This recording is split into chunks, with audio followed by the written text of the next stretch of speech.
So, hi everybody! As you can tell from the title of this video and the thumbnail, it is about how to pass the NCLEX.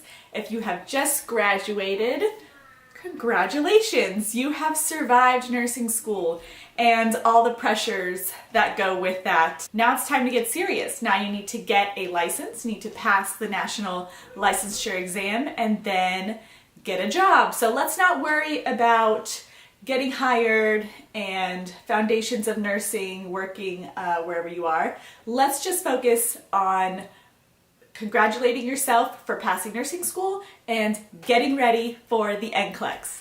I don't want you to be intimidated by this test. Everybody talks about it like it is the end-all be-all of your life. It's really not. I've got some tips and tricks to beat the system, and I'm going to give you a little bit of insight of how the exam is created and different tricks to kind of get your mind into the NCLEX world, which is not a world that is real. You'll never see the NCLEX world at your job, but you just have to get into that mindset to pass the exam and then become a safe nurse in the hospital or wherever you're going to start your career. So first, a little bit about me. If you've never watched any of my nursing videos or visited my nursing blog, meg4.com, I am Meg from meg4.com. I've been a nurse for 10 years. I would say cardiovascular is my specialty. I've worked mostly on cardiac floors and telemetry floors and that sort of. I've worked everywhere from hospitals, almost every floor in the hospital except OB and maternal. Gross. But I've worked in rehabs, I've worked in doctor's offices, I've worked in the ER, I've worked just everywhere. So that's a little bit about me. I created my blog and I created all of my ebooks to help nurses because a lot of nurses quit after the first 2 years, and I believe that's because they don't have the support and the foundations that they need. I really think nursing school is all about these national mandated things they have to go over, and it's not about getting a real foundation for nursing and being the most safe and confident nurse that you can be, and that's why I'm here. I'm here to help you. I want you to be an amazing, great nurse. So let's get started with step one, how to pass the NCLEX. I do believe there's 3 phases in passing the NCLEX. Number 1 is going to be the time leading up to the exam. Phase 2 is very important. It is the day before the exam or the couple days before the exam. These are very important. And then phase 3 is while you are in the exam room taking the exam. So let's start with phase 1, which is leading up to the exam, how to prepare. So the NCLEX is the National Council Licensure Exam for nurses, and you can either take it as an LPN or as an RN. I know that the max is 265 and you need to answer a minimum of 75, the majority correct, and then the exam will shut off. Some people take 6 hours to take this test. Some people take an hour and a half to take this test. I've heard so much feedback and so many different things from different people. But everybody kind of finishes it in about 2 hours. So kind of get ready for that and anticipate it's going to take about 2 hours. A lot of nursing schools will have programs and things that you can take home to practice. Definitely take advantage of those, especially if they gear the curriculum towards those practice tests. Now there's a lot of websites that you can go to. I have a few listed in my ebook. Let's see, it is fortest.com, practicequiz.com, freenclexquestions.com. And I do think you should take time every single day to practice, just because you get into a rhythm and it starts to ingrain on your brain a little bit better than if you study only on the weekends or if you take like a 5-day break. If you just take 15 minutes or if you just take 30 minutes or an hour to do just a couple questions to kind of get into that mindset, it's going to really help you. I suggest you get your cup of coffee or tea, get a little snack, kind of get into the mindset of studying. Don't have your phone next to you, no social media, don't have the TV on. Just go to a quiet place for 15 minutes, have a little snack, coffee, and just do a couple practice questions. Always read the rationales as to why that answer is right or wrong, because it'll help you start thinking like the NCLEX. I do want to say that passing the NCLEX just means that you are prepared to enter the workforce as a nurse. It doesn't mean that you need to know everything. I've been a nurse for 10 years and there is, I would say 99% of my knowledge after working as a nurse for 10 years is things that I learned on the job, and maybe 1% is what I learned in nursing school and what I had to learn for the NCLEX.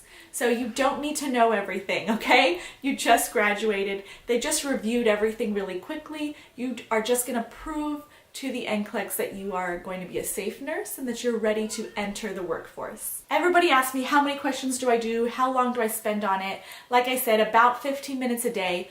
At least do 10 questions a day, or at least 50 a week, I would say. Really studying the questions and reading them and understanding why something is right or wrong. I would not suggest waiting too long of a period. I mean, 3 months to me is the max that you should wait to take the NCLEX. You need to take it within 3 months of graduating.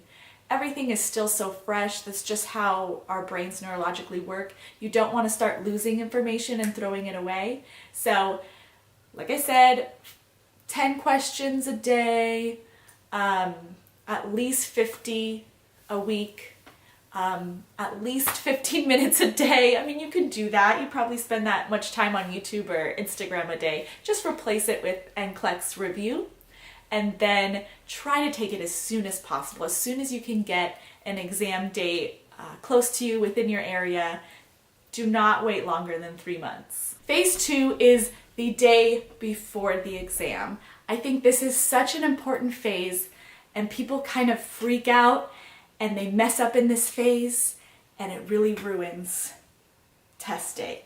So I don't believe the day before you should do any review. No review, no exams, no practice questions, nothing.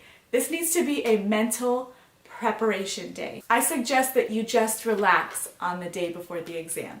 Maybe get a massage, but half the battle of the NCLEX is mental clarity, and you need to be mentally clear. If you are bombarded with questions the day before, if you don't get a good night's rest, it's going to be shot. You won't be able to get that information or access that information like you would if you really spent the day before eating well, sleeping well, and being mentally clear. So to achieve great mental clarity, I do suggest top three things that you should do to really get mentally clear. I suggest some light exercise.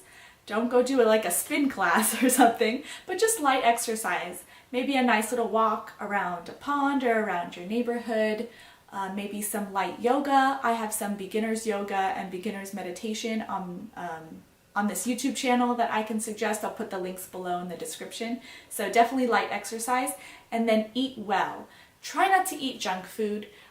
Really eat things that will feed your brain. I have a list of foods that really empower your brain in my How to Pass an NCLEX ebook, and that includes walnuts, green leafy vegetables, berries like blackberries or blueberries or strawberries. But I have a whole list of that inside of my ebook. So definitely light exercise, eat well the day before, and then the last one is go outside. You have no idea the power of going outside. I mean, just breathing fresh air, getting some sunshine, and take off your shoes and walk in the dirt or in the grass. There's this thing called earthing, where you're just walking barefoot on the ground, and actually just walking barefoot on the ground actually resets your circadian rhythm. It helps you be more mentally alert and clear, and it actually reduces anxiety. I know.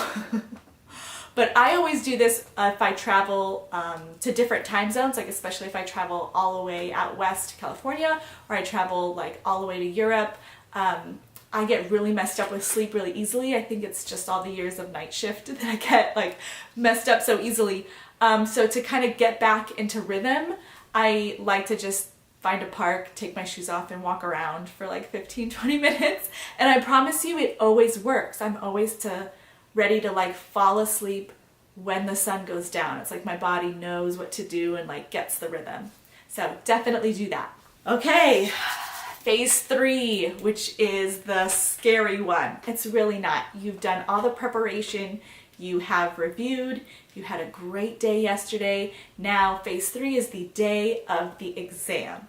I do suggest to arrive early. So if your exam is at 9 a.m., leave the house at like 6 or 7 a.m. so you can get to the place early.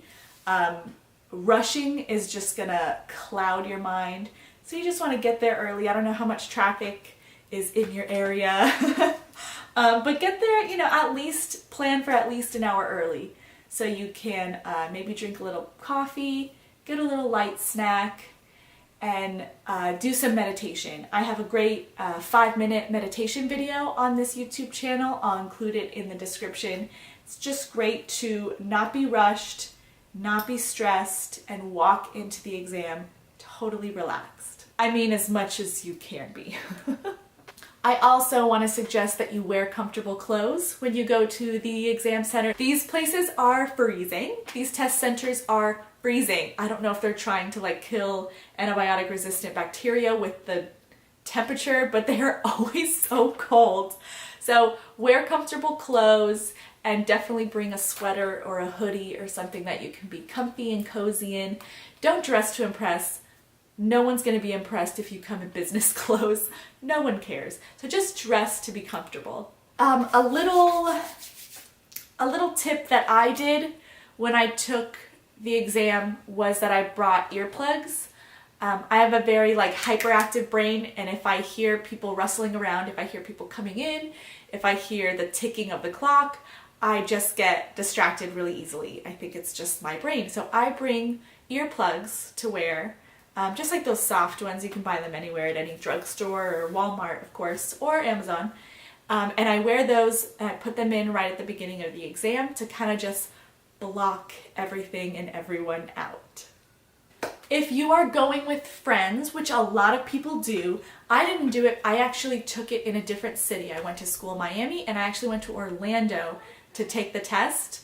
I'm a very social person, and if I go with friends, it's gonna distract me and I'm gonna be thinking about them and I'm just gonna be distracted. So I actually drove 4 hours away, stayed at a hotel and took the exam in a different city, which you can do if you want to. It was a little crazy, but you can do that if you want to. If you're going with friends, I suggest you sit far away from them. Just go far away from them, you know, give them some good luck, pray for them before you go, but as you go in, sit far away from them so you can really focus on yourself and get into the exam. Very important to take breaks. So for me personally, I took a break every 15 questions. So when I hit that 15 question mark, I'd answer it, then I would stop, I would take a deep breath. Some test centers will let you leave, like just to the little lobby area. So I would just like walk away from my computer, take a deep breath. I had a water bottle at the front. They let me leave it like at a table, so I'd take a sip of water. I also brought a little bag of almonds, so I would eat like 3 or 4 almonds. And then after like 30 seconds, I would sit down, get back into test mode. I get burned out really easily, so if I didn't take a break every 15 questions, I think it would be a little bit overwhelming. But to keep calm, I think it was helpful to take breaks every 15 questions. So I highly suggest that. Okay, I have some secret insider information about the NCLEX, and it's about 20 invaluable tips that I put into my NCLEX ebook. I'm only going to share a couple of them with you. They're really valuable. They helped me pass on the first try. I got up to 76 questions and then it shut off and I passed, and it was thanks to these invaluable tips.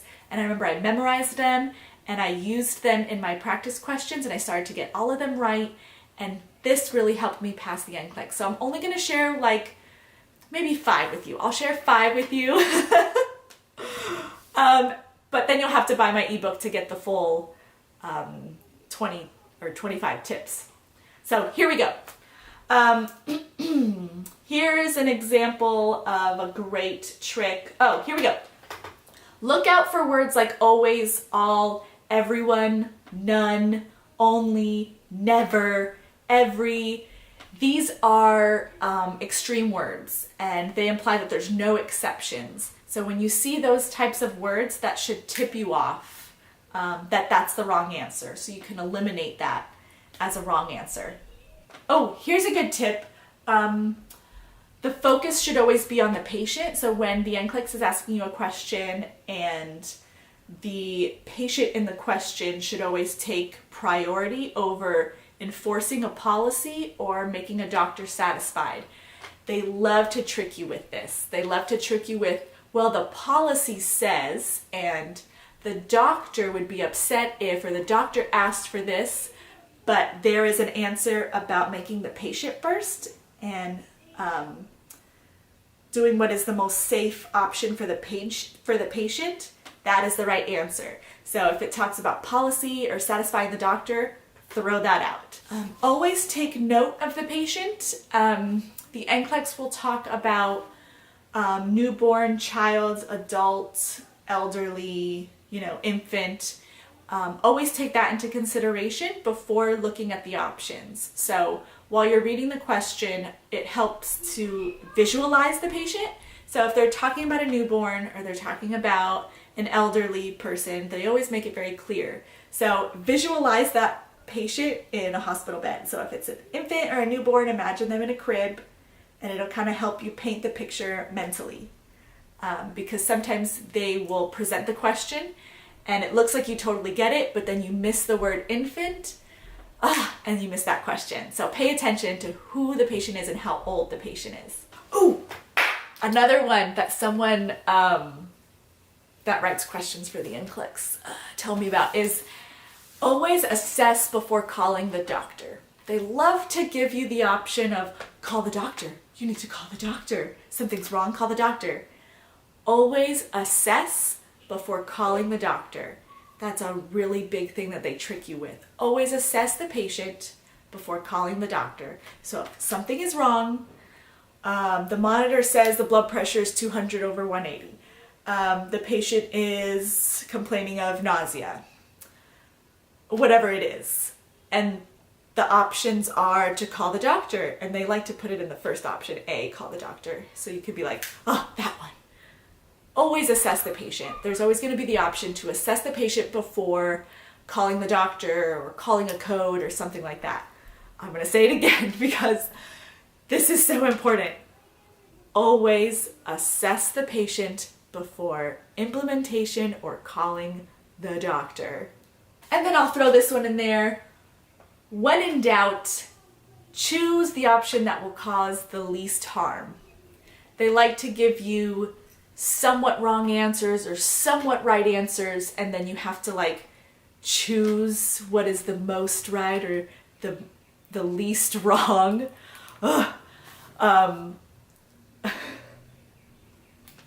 So when in doubt, choose the option that will cause the least harm. So follow my little tokens of advice, and I know you will do your best on this exam. Don't stress out. Follow my 3 phases on how to prepare and pass the NCLEX. If you want more details or more secret tricks, I suggest that you buy my NCLEX ebook called How to Pass the NCLEX. I will put links below. They are digital downloads, so you just pay via PayPal, and then an email is sent to you, and it is a digital book in PDF file, so you can print it out, or you could just read it on your computer or read it on your phone while you are preparing for the NCLEX. So good luck out there. I would love to hear some feedback if this helped you, if you did pass the NCLEX after reading my book and watching this video. So go ahead and comment below. If you want some positive thoughts and prayers for your NCLEX exam date, go ahead and email me or put it in the comments the date and time of your exam, and I will do so. So good luck out there.